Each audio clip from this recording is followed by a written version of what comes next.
Et justement, on va peut-être revenir un peu, hein, parce que là, on prend l'exemple du Kaddish, chers amis internautes. Nous avons essayé de mettre un tout petit peu en avant le message de Papa Claude Olivier Adiaba sur ces différents aspects, et nous voulons achever cet échange avec les panélistes, on va dire d'un point de vue pratique. Qu'est-ce qui se passe au Kaddish?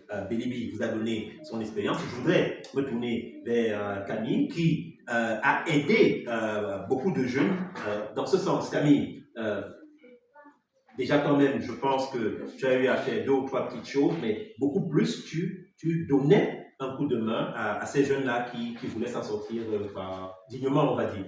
Bien évidemment, mais tout d'abord, on va d'abord relever ce que fait notre magnifique père, ce papa Claude Olivier Adiaba au Kaddish. Oui. Vous voyez, il y a toute sa formation tourne autour de l'esprit d'entreprise. Oui. Et c'est pour cela qu'il y a les activités agro-pastorales.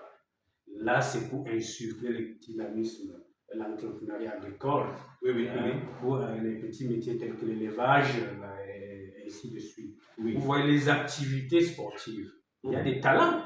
Il y a des talents qui se développent là, les activités sportives. Oui, nous avons des jeunes très talentueux, voilà, là, dans le domaine du football. Ils peuvent s'investir dans le dynamisme sportif. Ils peuvent créer là-dedans. Et puis maintenant, vous voyez, la formation va plus loin.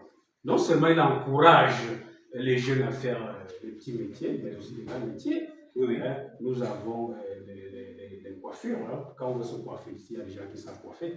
Oui. Il y a des gens qui savent coudre les habits. Bon, maintenant, en ce qui nous concerne, on a eu à encourager les jeunes dans cette dynamique-là, parce que nous sommes conscients de ce que l'environnement, nous sommes dans un environnement où le métier, l'emploi se fait de plus en plus rare, que ce soit au niveau du public ou au niveau du privé. Il est difficile de trouver un emploi, et pour ce faire-là, il faut s'auto-employer. Oui. On peut donc encourager les jeunes, chacun en fonction de ses aptitudes, de son talent. Oui, il faut le préciser. Si on voit donc que tu as de l'art, tu es doué pour la maçonnerie, on va t'encourager. Si on voit que tu as la technique pour, disons, comme on dit, avec le menuisier, on va t'encourager dans ce sens-là. Et justement, c'est la chance que le Kaddish a, parce que papa, lui, sait déceler les potentialités d'un individu pour qu'il soit à même d'être bien orienté. Ce que les gens n'ont pas toujours à